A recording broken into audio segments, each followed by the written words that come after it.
Here we are. Next day, we got the 1500 here, trickle charged all stinking night. So we're gonna pull this thing off here and hopefully she will crank to life. Okay, moment of truth. We could have absolutely nothing happen again, or fire right up. Who knows? Nothing. A little story for those of you who are interested in hearing about the hunting stuff. This is a buck that I shot on my Ohio property, which you guys can enter to win a hunt with me on that property. We're guessing he was a 4.5-year-old. He was a really wide deer, weighed almost 200 pounds dressed. He was a big dude. I shot this buck on my Ohio property that you guys can enter to win a hunt on. lnpoutdoors.com. Giveaway ends November 29th. It's a late season hunt. Trust me, it's a lot of fun. A lot of guys think, you know, later in the season for a lot of places across the United States, the hunting gets slow. For that property, the hunting actually gets even better because it basically turns into a herding yard. I mean, the deer just pile into there in late season. And I was super excited because this is my first nice buck that I've shot on ground that I own, because I just bought those properties in like the middle of the deer season last season, so we didn't get a lot of time to hunt it. And so this was our first full season on that property, and I shot this dude on October 26th. And so I was super excited about it because it was my first mature buck on my own Ohio property, and I was gonna get it mounted and all this stuff. So I had it here hanging, took it in to the processing shop, they caped it out, all that good stuff, right? Deer was frozen in my freezer. I put it in my freezer and take it in as soon as he was back in town from vacation. The tax service that was gonna do this buck, which he still might with a twist. Anyways, he got to skinning out the head and everything around this deer as soon as he got it. It turns out there was too much blood, he said, trapped under the hide around its face and stuff. And what that actually does, unless it's frozen immediately after it's caped, if that blood just soaks around under that hide, it actually creates what they call slippage in the taxidermy world. That's where you can basically just pet the fur on the deer. The hair will just come right off of the hide. And that's what it was doing. So he's like, he called me after he started skinning. He said, hey, he said, this deer, he said, I'm not gonna be able to mount this. He said, the hide has tons of slippage. Like, you know, he's like, I took my hand to start on it. And he's like, as soon as I just brushed my hand on one of the ears, like all the hair just fell off that ear, like down to the skin. And he showed me what it was doing when I got to his place to pick the rack up, because he obviously can't use, my buck's cape. So I just figured I'd pick it up because I have no idea when I'm going to get another buck cape for him to be able to do it, if I decide I still want to do that. So I was like, yeah, so like, can you show me what what it's doing? And I took it, and he's like, just take your hand and pet the ear. And I literally just did, like, just like a gentle pet, just like pet down the ear of the deer, of his head. And this is after he had already taken the antlers off and stuff. And he's like, I did not realize it was going to do this. If I would have known, I would have, obviously kept the whole skull intact so you could do a European mount or something, I said, yeah, it's no big deal, like, it happens. They said, I might still get it mounted, but I'm gonna have to use a different buck's cape. I did it, and the hair just fell off. Like, it just came right off. He's like, yeah, he said, I've had this happen several times, like, over the years, like, it's just the right conditions. Like, it must have been just a little bit warm. He must have been hanging just long enough to let that blood settle all over in his cheeks, his face, and his ears, like a lot of blood build up, rushing down to his head, and then it was just warm enough, long enough to where that bacteria built up underneath of that hide and just makes the hair just fall out of those things. When I took it in, it was solid frozen, so I wouldn't have known, because when everything's frozen, obviously the hair's not just gonna come out like that. It's when it's thawed out, then you find out that it can just, that it was doing it. So kind of a bummer, but we'll get it figured out. So here's a gauge setup we're gonna go with in this truck. I've used these gauges a lot of times. This is what's a nasty red and all the trucks we've ever done for the most part, other than the white 3rd gen that we just gave away not too long ago that had the digital gauge setup in it. For the most part, we've always used glow shifts in these trucks that are fully manual and mechanical, everything about them. So they've always worked great, and so we don't have any reasons not to use them. And we're gonna go with boost, exhaust, and trans. There's other options to get, like fuel pressure and all that other stuff. On a 12 valve, I don't really have too many like concerns with fuel pressure, but I do like to monitor boost so you don't blow your head. And you wanna make sure you're watching your EGTs when you're towing. And you also wanna make sure that you're keeping an eye on your transmission, because of course, In the automatic transmissions, transmission temp's always an important thing to monitor just because they are not the most bulletproof transmissions out there, so keeping an eye on those temps is a very, very good idea. Now the first thing I'd like to do is make sure that all of our connections are going to be working out just fine. So like this has got to go in the transmission to read the transmission temps, so we got to install this. I'd like to make sure that this is easy to install depending on what's down there, and then I'd like to see that I've got a really nice high quality drill bit for drilling the exhaust manifold for installing the EGT gauge, because if you don't have a sharp bit, it just sucks. So we're going to read through this, make sure we've got the bit that we need for drilling it and tapping, and then once we have those things installed, the rest of it's just wiring, and wiring is not hard, it just takes a lot of time. So we got some parts, and hopefully this is everything that we need.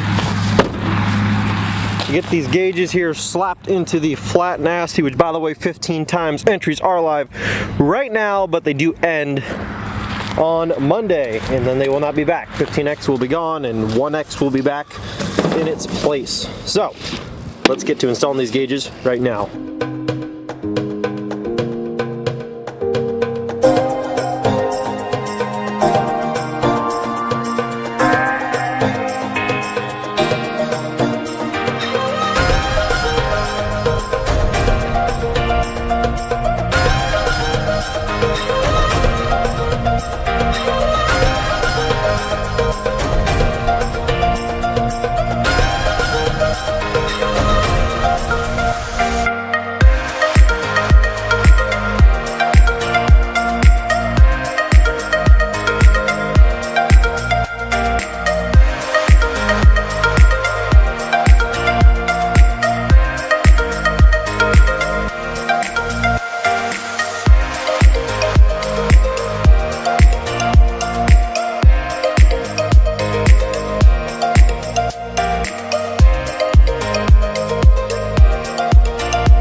We finally got the gauges done. I'm telling you, I've done these gauges so many times, but I always have one spot. It's always a different thing on each truck, but I always have something that holds me up for way longer than it needs to. But we got them in. So let me go through what I did and how I installed everything here step by step. Nothing too crazy. So there's the pillar, and of course it is black, which matches the dash top, but not only that, the trim piece on this side was tan, but I bought a brand new one because the old one was cracked up here, and I also painted that the same black as the rest of the dash top and the pillar on the other side, so that everything across the dash top, up that side and up this side, all the plastic trim up top matches. Coming into the engine bay here, you've got your exhaust temperature reading right through there. Did put a new air filter on this thing as well. And when you're drilling and tapping that, what you want to do is pop the 4 nuts off of your turbo from the manifold and let it drop down about 2 inches. Your exhaust and everything should have enough wiggle room to where it'll drop a little bit, and that way you can have enough room to get a vacuum nozzle up in there from the top and from underneath, and make sure that you get all the small shavings out, just because you don't want to leave any of those in there, because you could have some bigger pieces that could mess up your turbo a little bit, and that's not fun. Got the wiring ran back up through here. Boost fitting right there to read your boost pressure. These 2 wires are coming, the red and the black are coming off the transmission. I'll show you where that goes in a minute. They all come to here, zip tied together, and they run through the firewall. And after they run through the firewall, they come down from underneath, come up here hidden behind all the trim, coming up here to your gauges, and that's where those are right there. And now I'm going to show you where the transmission gauge is actually located, because I wasn't able to show you from under the truck because I had nowhere to prop my camera, and it's just kind of a pain in the butt anyhow. But it's a very, very simple procedure. It comes with this like banjo bolt fitting that you thread into there. This is the passenger side corner. You thread out that little tiny, like, I don't know, it's just kind of like a fitting that goes in there. There's really nothing, there's really no real reason for it other than you can back it out and put that in there, and then you put your sensor in, take your white wire, wire it to your red for your power source, and then take your black, and that's obviously going to be ground. And then I just have those zip tied away from anything hot like the exhaust. So again, it goes from here, zip tied over here, goes over top of your drive shaft here. Make sure there's plenty of room, and then have a zip tied to some wiring here that goes up through there, and let me show you where else I fished it through. There's that new starter, goes up through here, and then I just got everything zip tied together and ran through right there. So let's get the truck started. Remember, we put a new starter in it yesterday, so it's got a new starter. There's the gauges.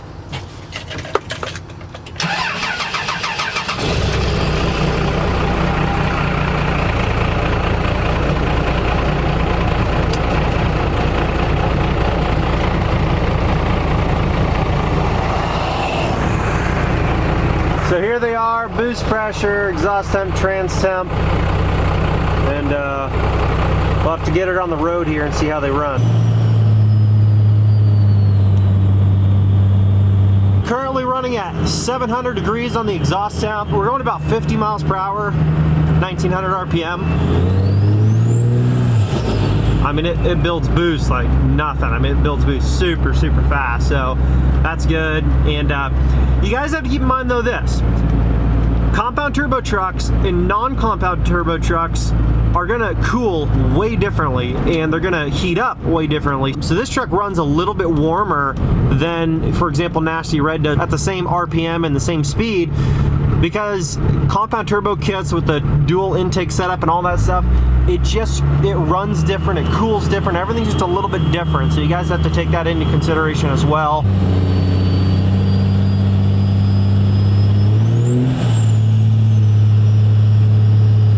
I mean, the spooling on this thing is just crazy. I mean, it spools so fast. Like for a single turbo setup, it's really impressive.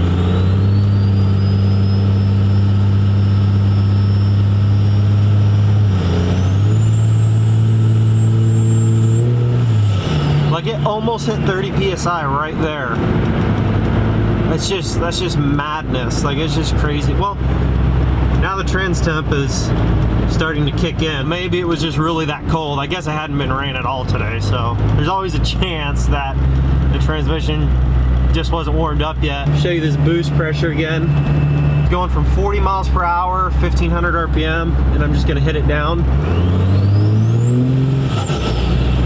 Oh, it like hits 30 and then it backs off, but that's good. I mean, for me, I like that with this truck because since it isn't studded, I mean, you don't want to be hitting 40 PSI with stock head bolts just because it's really just not safe. But for the most part, under towing applications, you don't need more than 30 PSI for the most part. In most situations, you should have more than adequate boost pressure with 30 PSI. So one more little throttle up here.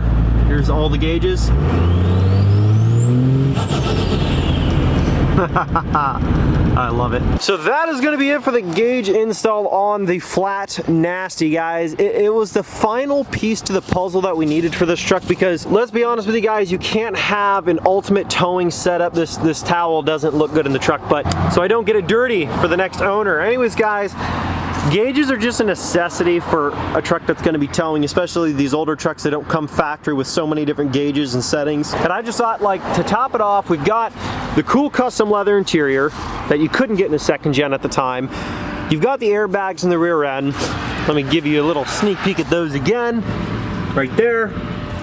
You've got the 17x9s, nothing too crazy, nothing that inhibits the ability of this thing to tow and drive comfortably.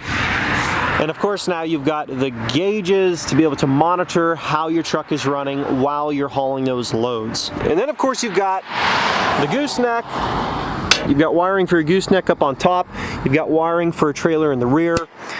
You've also got your inflate and deflate valves for your airbags located right next to where you hook up your trailer. And so this thing is pretty much good to go. And guys, keep in mind, right now every $1 is 15 entries, but that deal is ending on Monday and it will be gone.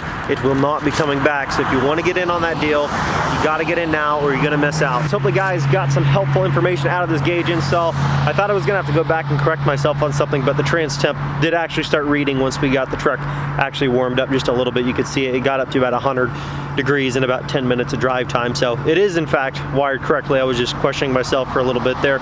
Anyways, it's all good to go. Just needs a new owner. Don't forget to subscribe because we upload every Monday, Wednesday, and Friday like clockwork, and I would not want you guys to miss out on any of the videos. Thanks so much, guys. I'll catch you in the next one. Peace.